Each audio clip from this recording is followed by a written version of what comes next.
പിതാവിനും പുത്രനും പരിശുദ്ധാത്മാവിനും സ്തുതി, ആദിയിലെ പോലെ ഇപ്പോഴും എപ്പോഴും എന്നേക്കും ആമേൻ.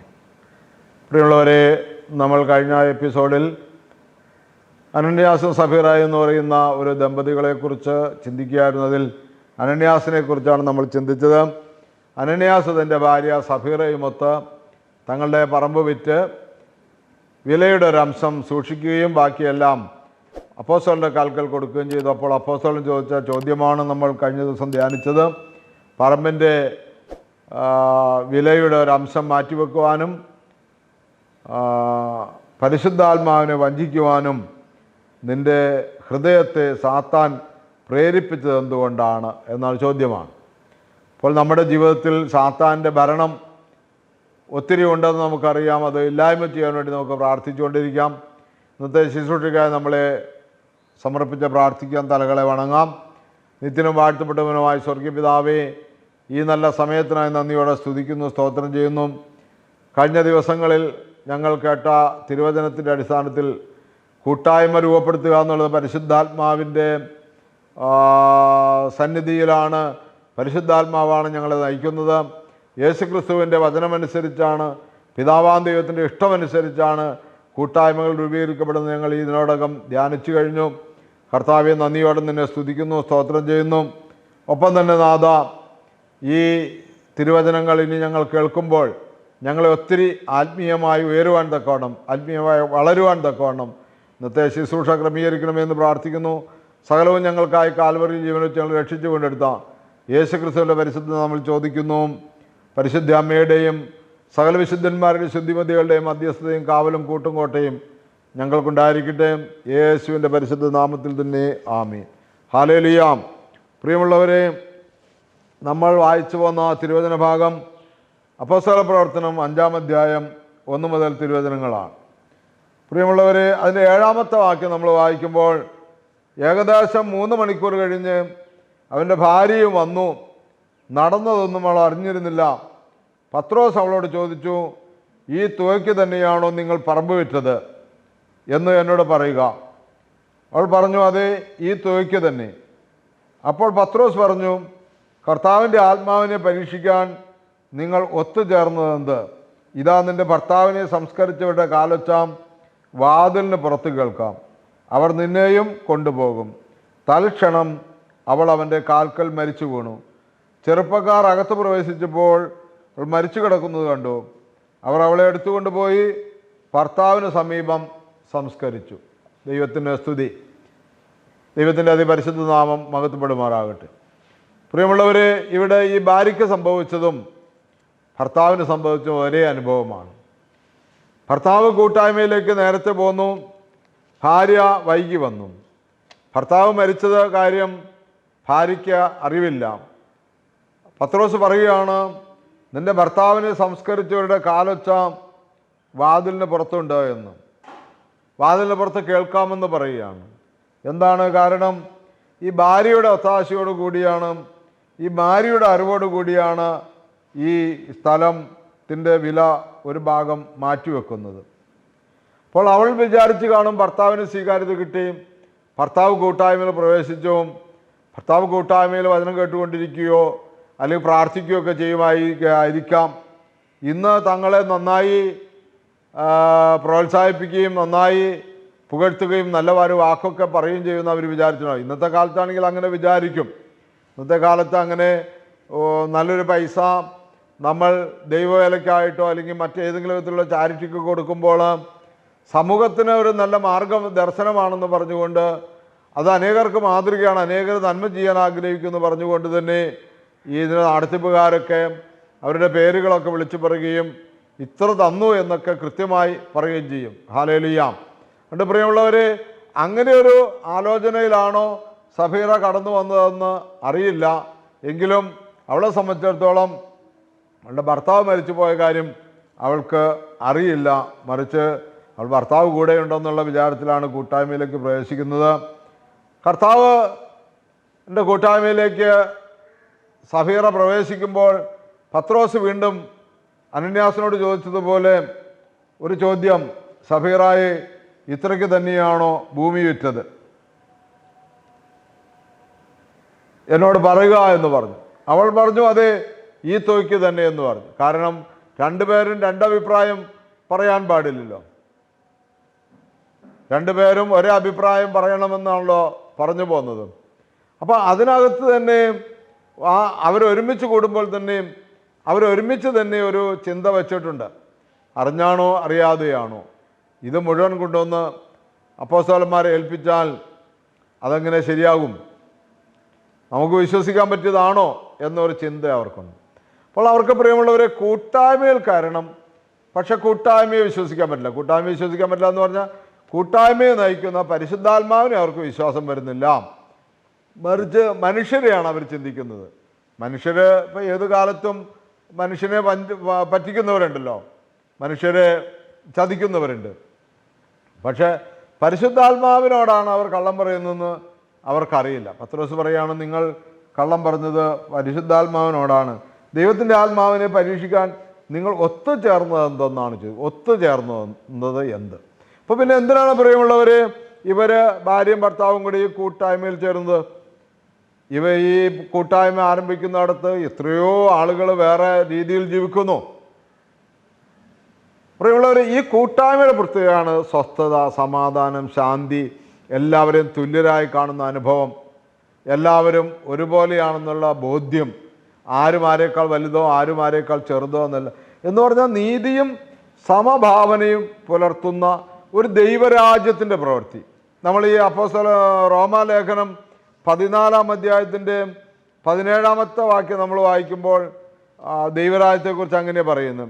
ദൈവരാജ്യം ഭക്ഷണമോ പാനീയമോ അല്ല, പ്രത്യുത നീതിയും സമാധാനവും പരിശുദ്ധാത്മാവിലുള്ള ആനന്ദവും അത്രേ. ഹല്ലേലൂയ. നീതിയും സമാധാനവും പരിശുദ്ധാത്മാവിലുള്ള ആനന്ദവും അത്രേ. 14-17. ഭക്ഷണമോ പാനീയമല്ല, തിന്നുകുടിച്ച് യഥേഷ്ടം ആനന്ദിക്കുക എന്നുള്ളതല്ല. കഴിഞ്ഞ ദിവസം ഇങ്ങനെ ഒരു വിവാഹത്തെക്കുറിച്ച് അതിനകത്ത് നടന്ന സദ്യയെക്കുറിച്ച് ഇങ്ങനെ ആളുകൾ പറഞ്ഞത് കേട്ടും, 100 ചില്ലാനും വിഭവങ്ങളടങ്ങിയ ഒരു സദ്യയായിരുന്നു എന്ന്. 100 ചില്ലാനും വിഭവങ്ങളടങ്ങിയ ഒരു സദ്യയായിരുന്നു അവിടെ നടന്നതെന്ന് പറയുക. വലിയ കേമമായിട്ടാണ് പറയുന്നത്. പക്ഷേ പൗലോസ്ലീഹ പറയുന്നു, ഇത് ഭക്ഷണമോ പാനീയമോ അല്ല, മറിച്ച് നീതിയും സമാധാനവും പരിശുദ്ധ. അപ്പം നടക്കുന്ന പ്രവൃത്തിയിൽ നീതിയും, നടന്ന പ്രവൃത്തിക്ക് സമൂഹത്തിലെ എല്ലാവർക്കും സമാധാനവും ഉണ്ടോ എന്ന് പരിശോധിച്ചറിയണം. സമാധാനവും ഉണ്ടോ? നടക്കുന്ന പ്രവൃത്തിയിൽ നീതിയുണ്ടോ? നടന്ന പ്രവൃത്തിയിൽ സമാധാനമുണ്ടോ? അപ്പം നമുക്ക് പരിശോധിക്കുവാനായിട്ട് കഴിയും. ആർക്കെങ്കിലുമൊക്കെ ദ്രോഹം വരാതെ, ആർക്കെങ്കിലുമൊക്കെ സങ്കടം വരാതെ, ആർക്കും വലിയ ഔന്നത്യത്തിലെത്താൻ സാധിക്കില്ല എന്നൊരു തിരുവചനമുണ്ടല്ലോ. തിരുവചനം നമ്മളെ തെറ്റുപഠിപ്പിക്കില്ലല്ലോ. ആർക്കെങ്കിലുമൊക്കെ ഉപദ്രവം വരാതെ ആർക്കും ഒന്നും നേടാനായിട്ട് കഴിയുകയില്ല എന്ന ഒരു പഠനമുണ്ട്. യെശയ്യാ പ്രവാചകൻ്റെ പുസ്തകം നമ്മൾ അങ്ങനെ വായിക്കുന്നുണ്ട്. 5-ാമത്തെ അധ്യായത്തിൽ, യെശയ്യാ പ്രവചനം 5-ാമത്തെ അധ്യായത്തിൽ അങ്ങനെ വായിക്കുന്നത്, മറ്റാർക്കും, 5-ാമത്തെ അധ്യായം 8-ാമത്തെ വാക്യം, മറ്റാർക്കും വസിക്കാൻ ഇടം കിട്ടാത്ത വിധം വീടോട് വീട് ചേർത്ത് വയലോട് വയൽ ചേർത്ത് അതിൻ്റെ മധ്യത്തിൽ തനിച്ച് വസിക്കുന്നവർക്ക് ദുരിതമെന്ന് പറയുന്നു. സൈന്യങ്ങളുടെ കർത്താവ് ശപഥം ചെയ്യുന്നത് ഞാൻ കേട്ടു, അനേകം മന്ദിരങ്ങൾ നിർജ്ജനമാകും, മനോഹരമായ മാളികകൾ വസിക്കാൻ ആളില്ലാതെ ശൂന്യമായി കിടക്കും. ലഹരിപാനീയങ്ങളുടെ പിന്നാലെ ഓടാൻ വേണ്ടി അതിരാവിലെ ഉണരുകയും വീഞ്ഞു കുടിച്ച് മതിക്കാൻ വേണ്ടി ഉറങ്ങാതിരിക്കുകയും ചെയ്യുന്നവർക്ക് ദുരിതം. അവരുടെ ഉത്സവങ്ങളിൽ വീണയും കിന്നരവും തപ്പും കുഴലും വീര്യമേറിയ വീഞ്ഞുമുണ്ട്. എന്നാൽ അവർ കർത്താവിൻ്റെ പ്രവൃത്തികളെക്കുറിച്ച് ചിന്തിക്കുകയോ അവിടുത്തെ കരവേലകളെ നോക്കുകയോ ചെയ്യുന്നില്ല. അതിനാൽ പാതാളത്തിൻ്റെ ആർത്തി വർദ്ധിച്ചിരിക്കുന്നു, സീമാതീതമായത് വായ് പിളർന്നിരിക്കുന്നു.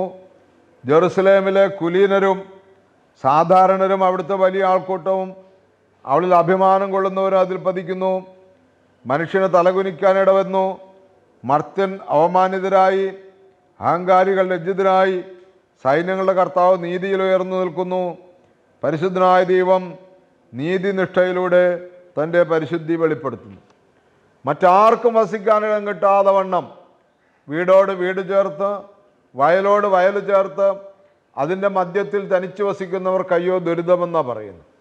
പങ്കുവെക്കാതെ മറ്റാർക്കും ഇടമില്ലാതെ മറ്റാർക്കും ഒരു തുണ്ട് ഭൂമി പോലുമില്ലാതെ വളരെ കഷ്ടതയിലും വളരെ പ്രയാസത്തിലും ജീവിക്കുമ്പോൾ നൂറുകണക്കിന് ഹെക്ടർ കണക്കിനൊക്കെ ഏക്കർ കണക്കിനൊക്കെ ശേഖരിച്ചു വെച്ച് വീടോടും വീട് ചേർത്ത് വയലോടും വയൽ ചേർത്ത് അതിൻ്റെയൊക്കെ മധ്യത്തിൽ തനിച്ചു വസിക്കുമ്പോൾ പ്രിയമുള്ളവരെ, ഈ പറയുന്ന ആഡംബരങ്ങളും ആർഭാടങ്ങളും ഒക്കെ നമുക്ക് ഉണ്ടാക്കാനായിട്ട് കഴിയും. പക്ഷേ അവിടെ ആരുടെയൊക്കെയോ വേദനിക്കുന്ന മുഖങ്ങൾ അവിടെ ഓർമ്മ വരുന്നില്ലെങ്കിൽ വല്ലാത്ത പ്രതിസന്ധി നമ്മൾ നേരിടേണ്ടി വരും. നമ്മൾ അധാർമിക സമ്പത്ത് കൊണ്ട് സ്നേഹിതന്മാരെ ഉണ്ടാക്കുമ്പോൾ ധാർമ്മികമായി നമ്മളിൽ നിന്ന് ലഭിക്കേണ്ട ആനുകൂല്യങ്ങളും അവകാശങ്ങളും കിട്ടാതെ വരുന്നവൻ്റെ നിലവിളി മറുവശത്ത് ധാരാളമായിട്ട് മുഴങ്ങും. അതുകൊണ്ട് ഭക്ഷണവും പാനീയവുമല്ല, മറിച്ച് നീതിയും സമാധാനവും പരിശുദ്ധാത്മാവുള്ള ആനന്ദമാണ് ദൈവരാജ്യമെന്നാണ് പറയുന്നതെങ്കിൽ, ദൈവരാജ്യത്തിൻ്റെ ഒരു മുൻ അനുഭവമായിരുന്നു ഈ അപ്പോസ്തലന്മാർ ഈ ഭൂമിയിൽ അവരുടെ പ്രയത്നം കൊണ്ട് പരിശുദ്ധാത്മാവ് അവരുടെ രൂപപ്പെടുത്തിയത്. എന്താണ്? ഭക്ഷണവുമില്ല, പാനീയവുമില്ല, പ്രത്യേക നീതിയും സമാധാനം. അവരെന്ത് കഴിക്കുന്നുണ്ടെങ്കിലും എന്ത് ധരിക്കുന്നുണ്ടെങ്കിലും എവിടെ ഒരു കൂരയുടെ ഉള്ളിൽ കിടക്കുന്നുണ്ടോ അവരെല്ലാം ഒരേപോലെയാണെന്നുള്ള ഒരു മനസാക്ഷി അവർക്കുണ്ടായിരുന്നു എന്നുള്ളതാണ് അതിനകത്ത് പ്രധാനമായിട്ടുള്ള കാര്യം. അപ്പോൾ അതുകൊണ്ട് പ്രിയമുള്ളവർ, റോമാലേഖനം 14-ാം അധ്യായത്തിൻ്റെ 18-ാമത്തെ വാക്യത്തിൽ ഇങ്ങനെയാണ് നമ്മൾ വായിക്കുന്നത്: ഇപ്രകാരം ക്രിസ്തുവിനെ ശുശ്രൂഷിക്കുന്നവൻ ദൈവത്തിന് സ്വീകാര്യനും മനുഷ്യർക്ക് സുസമ്മതനുമാണ്. ദൈവരാജ്യമെന്നാൽ ഭക്ഷണവും പാനീയവുമല്ല, പ്രത്യേക നീതിയും സമാധാനവും പരിശുദ്ധാത്മാവുള്ള സന്തോഷവുമാണെന്ന് ചിന്തിച്ചുകൊണ്ട് ക്രിസ്തുവിനെ ശുശ്രൂഷിക്കുന്നവൻ അങ്ങനെയുള്ളവൻ ആര് തന്നെയായാലും അവൻ സുസമ്മതനാണ്, ദൈവത്തിന് സ്വീകാര്യനാണ്, മനുഷ്യർക്ക് സമ്മതമുള്ളവനാണ്. ഹല്ലേലൂയ. പ്രിയമുള്ളവരെ, അതുകൊണ്ട് ഇവിടെ മനുഷ്യർക്കും ദൈവത്തിനും ഇവർ സമ്മതമാകുന്നില്ല. കാരണം എന്താണ്? ഇവർ ഈ നീതിബോധമുള്ള ശുശ്രൂഷയെ അവഗണിക്കുകയാണ്. ഇവർ ഈ നീതിബോധമുള്ള ശുശ്രൂഷയെ വേണ്ടുവണ്ണം പരിഗണിക്കുന്നില്ല. അവരുടെ മനസ്സിലുള്ള അല്പബുദ്ധി അവരെ ഇങ്ങനെ ഇത് എടുത്തു വെക്കാൻ ചിന്തിപ്പിച്ചു. മാത്രമല്ല, അവർ തമ്മിൽ പറഞ്ഞ കാര്യം മാറിപ്പോകരുത്. ഒരാൾ ഒന്ന് പറഞ്ഞു, വേറൊരാൾ മറ്റൊന്ന് പറഞ്ഞു, അങ്ങനെ പറയാൻ ഇടയാകരുത്. പ്രിയമുള്ളവരെ, അതുകൊണ്ട് അവർ തമ്മിൽ പറഞ്ഞൊത്തു. അതുകൊണ്ട് തന്നെയായിരിക്കാം ഒരു പക്ഷേ പരിശുദ്ധാത്മാവ് അവരുടെ മൃതശരീരം, ഭർത്താവിൻ്റെ മൃതശരീരം കാണുവാൻ ഭാര്യയെ അനുവദിക്കാതിരുന്നതിൻ്റെ കാരണം അതുകൊണ്ടായിരിക്കാം. കാരണം ഓരോരുവനും അവൻ്റെ പ്രവൃത്തിക്ക് തക്കവണ്ണം പ്രതിഫലം കൊടുക്കുമെന്നാണല്ലോ ദൈവം പറഞ്ഞിരിക്കുന്നത്. ഇവിടെ ഒരുപക്ഷെ ഭർത്താവാണ് അങ്ങനെ ചിന്തിക്കുന്നതെങ്കിൽ ഭാര്യയ്ക്ക് ഭർത്താവിനെ മാറ്റി ചിന്തിപ്പിക്കാം. ഭാര്യയാണ് ഇങ്ങനെ ഭർത്താവിനെ ഈ കൂട്ടായ്മയിൽ ചേരണം എന്നാൽ മുഴുവൻ വേണ്ട എന്ന് പറയുന്ന ഒരു രീതിയിലേക്ക് പിന്തിരിപ്പിക്കുന്നെങ്കിൽ ഭർത്താവിന് ഭാര്യയെ ഗുണദോഷിക്കാം, ശാസിക്കാം.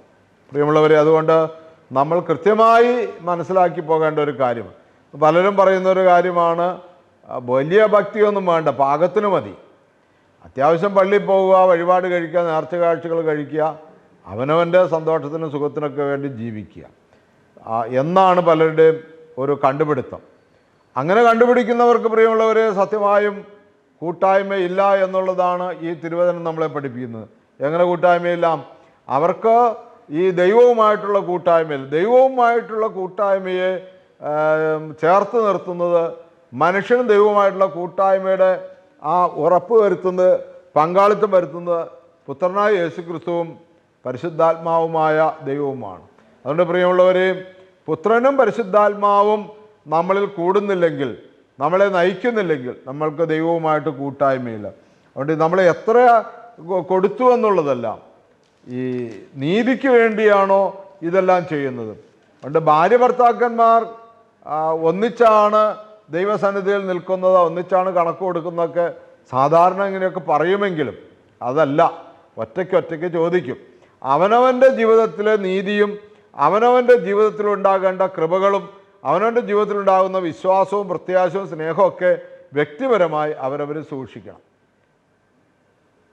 അപ്പോഴാണ് നമുക്ക് ദൈവത്തിൽ നിന്ന് കൂട്ടായ്മ വരുന്നത്. വ്യക്തിപരമാണ്. അവിടെ രണ്ടും ഒന്നാണെന്നുള്ള വിചാരത്തിൽ വരുമ്പോൾ ഇതുപോലുള്ള എന്താ പറയുന്ന കഷ്ടതകൾ അനുഭവിക്കേണ്ടതായിട്ട് വരും. അവിടെ സഫീറായും തൽക്ഷണം ഈ വാർത്ത കേട്ട് മരിക്കുകയാണ്. നിന്റെ ഭർത്താവിനെ സംസ്കരിച്ചവരുടെ കാലൊച്ച വാതിലിന് പുറത്തുണ്ട്, അവർ നിന്നെയും കൊണ്ടുപോയി സംസ്കരിക്കും എന്ന് പറഞ്ഞപ്പോൾ അവളും തൽക്ഷണം കാൽക്കൽ മരിച്ചു വീണു. ചെറുപ്പക്കാർ അകത്ത് പ്രവേശിച്ചപ്പോൾ അവൾ മരിച്ചു കിടക്കുന്നു കണ്ടു. അവർ അവളെ എടുത്തുകൊണ്ടുപോയി ഭർത്താവിന് സമീപം സംസ്കരിച്ചു. പ്രിയമുള്ളവരെ, 11-ാമത്തെ വാക്യം പറയുന്ന അപ്പോസ്തലപ്രവൃത്തി 5:11, സഭ മുഴുവനിലും ഇത് കേട്ട എല്ലാവരിലും വലിയ ഭയമുണ്ടായി എന്ന്. ഇവര് ദൈവത്തെ ഭയപ്പെട്ടു എന്നുള്ളതാണ് ഈ വാർത്ത കൊണ്ട്. ഇന്നാണെങ്കിൽ പ്രിയമുള്ളവരെ, ആ ശിഷ്യന്മാർക്ക് ലോകത്ത് ജീവിക്കാൻ തന്നെ സമ്മതിക്കില്ല. ക്രൈസ്തവരുടെ ഇടയിൽ നിന്ന് തന്നെ അടി അപ്പം തുടങ്ങും. ഇന്നാണ് ഒരു രോഗശാന്തിക്കാരനോ ഒരു പ്രബോധകനോ ഒരു ദർശനക്കാരനോ അല്ലെങ്കിൽ ഒരു നീതിബോധമുള്ള ഏതെങ്കിലും ആത്മീയ നേതൃത്വത്തിലിരിക്കുന്ന വ്യക്തിത്വങ്ങളോ സംസാരിക്കുന്നെങ്കിൽ മുഖമടച്ച് അടിക്കും. കാരണം ഇന്ന് ക്രൈസ്തവ സഭയിൽ ദൈവത്തെ ഭയമില്ല. അന്ന് ഈ രണ്ട് പ്രവൃത്തി വ്യത്യസ്തമായി ആ ശിഷ്യന്മാരുടെ ഇടയിൽ, ആ ജനക്കൂട്ടത്തിനിടയിൽ അവർ കണ്ടപ്പോൾ ഇത് ദൈവത്തിൻ്റെ പ്രവൃത്തി എന്ന് പറഞ്ഞുകൊണ്ട് അവർ അത്ഭുതപ്പെട്ടു. പ്രിയമുള്ളവർ, ഫറവോയുടെ നാട്ടിൽ മോശയുടെ വടി കൊണ്ട് പേൻ ഉണ്ടാകാൻ ഫറവോ ഹൃദയകഠിനമുള്ളവനായതുകൊണ്ട് അവനെ ദൈവമാണ് മോശയെ അയച്ചതെന്ന് തെളിയിക്കാൻ വേണ്ടി അവിടെ പേൻ പെരുപ്പിച്ചപ്പോൾ, പേൻ ധാരാളമായിട്ട് അവിടെ വന്നപ്പോൾ ഫറവോ അതിനെ ചെറുത്തു നിൽക്കാൻ വേണ്ടി ഫറവോൻ്റെ മന്ത്രവാദികളോട് അവരുടെ വടിയിൽ പേനെ രൂപപ്പെടുത്താൻ പറഞ്ഞു. അവർ വടി നിലത്തിട്ട് മോശ ചെയ്തതുപോലെ പേൻ പെരുകാൻ വേണ്ടിയുള്ള പ്രവൃത്തി ചെയ്തു. ഒറ്റ പേനും വന്നില്ല.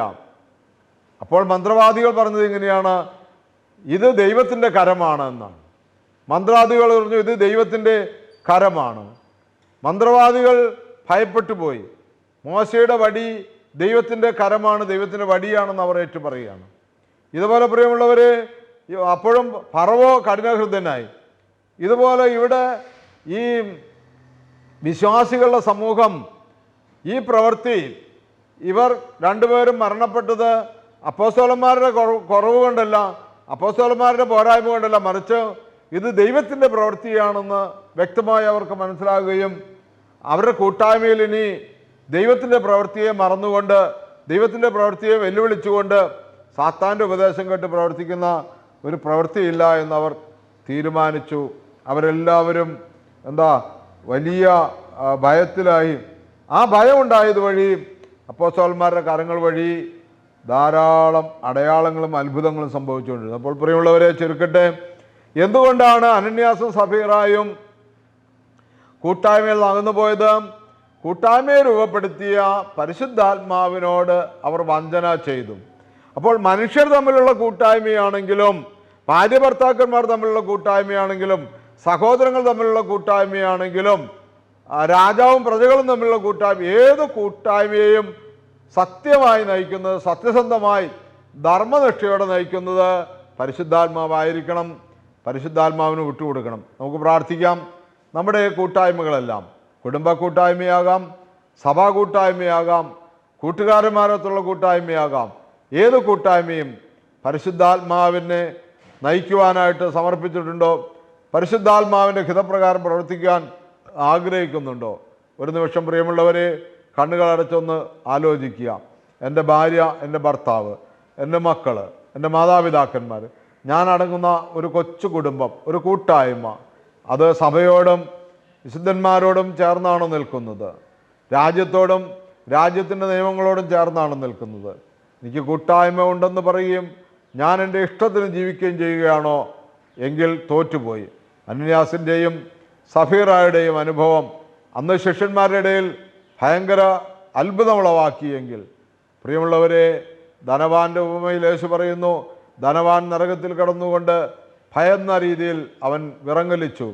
ആ ദേശത്തേക്ക് എൻ്റെ അപ്പൻ്റെ നാട്ടിലേക്ക് ലാസറിനെ പറഞ്ഞയക്കണമെന്ന് പറഞ്ഞപ്പോൾ സാധ്യമല്ല എന്ന് പറയുമ്പോൾ അവൻ നിരാശപ്പെട്ടു പോയി. എൻ്റെയും നിങ്ങളുടെയും ജീവിതത്തിൽ ഇന്ന് ഈ വചനമനുസരിച്ച്, ഈ വചനത്തിനനുസരിച്ച് നമ്മൾ നമ്മുടെ ജീവിതത്തെ ക്രമപ്പെടുത്തുന്നില്ല എങ്കിൽ, നമുക്ക് ദൈവവുമായിട്ടുള്ള കൂട്ടായ്മ നമ്മൾ പ്രത്യേകമായി രൂപപ്പെടുത്തുന്നില്ല എങ്കിൽ, നമുക്ക് ദൈവത്തോടടുത്താൽ ഒരുപാട് നഷ്ടമുണ്ടോ എന്ന് ചിന്തിച്ചുകൊണ്ട് ചില ഇഷ്ടങ്ങൾക്കൊക്കെ നിറവേറ്റൽ നടക്കില്ല എന്ന് വിചാരിച്ചുകൊണ്ട് ദൈവത്തെ ഒരു സൈഡാക്കി വെച്ച് നമ്മൾ പോകുകയാണെന്ന് പരിശോധിക്കുക. ദൈവത്തെ സൈഡാക്കി വെച്ച് പോകുന്നെങ്കിൽ നമ്മൾ തീർച്ചയായിട്ടും മരണത്തെ അഭിമുഖീകരിക്കേണ്ടി വരും. തൽക്ഷണം ഒരുപക്ഷെ ഇപ്പോഴുണ്ടായെന്ന് വരില്ല, പക്ഷെ മറിച്ച് നമ്മുടെ മരണം നിത്യ നരകത്തിന് യോഗ്യമാകുന്ന രണ്ടാമത്തെ മരണത്തിൻ്റെ അവകാശത്തിലേക്ക് ഒന്നാമത്തെ മരണത്തിൻ്റെ അവകാശി കടന്നു പോകുമെങ്കിൽ, ഒന്നാമത്തെ മരണം രണ്ടാമത്തെ രാജ്യത്തിൻ്റെ അവകാശത്തിലേക്ക്, നിത്യജീവൻ്റെ അവകാശത്തിലേക്ക് ക്രമീകരിക്കപ്പെടുവാൻ ദൈവത്തിൻ്റെ പരിശുദ്ധാത്മാവ് നമ്മളെ സഹായിക്കട്ടെ. നിത്യപിതാവും പുത്രനും പരിശുദ്ധാത്മാവുമായ സർവേശ്വര എന്നേക്കും ആമീൻ. ഹല്ലേലൂയ. പ്രിയമുള്ളവരെ, ഈ ചാനലിലൂടെ നടന്ന ഈ ശുശ്രൂഷ മറ്റുള്ളവരിലേക്കും എത്തിച്ചു കൊടുക്കുവാൻ നിങ്ങൾ പ്രയത്നിക്കണമേ എന്ന് ഓർപ്പിച്ചുകൊണ്ട് നിർത്തുന്നു. ദൈവ തിരുനാമം മാത്രം മഹത്വപ്പെടുമാറാകട്ടെ.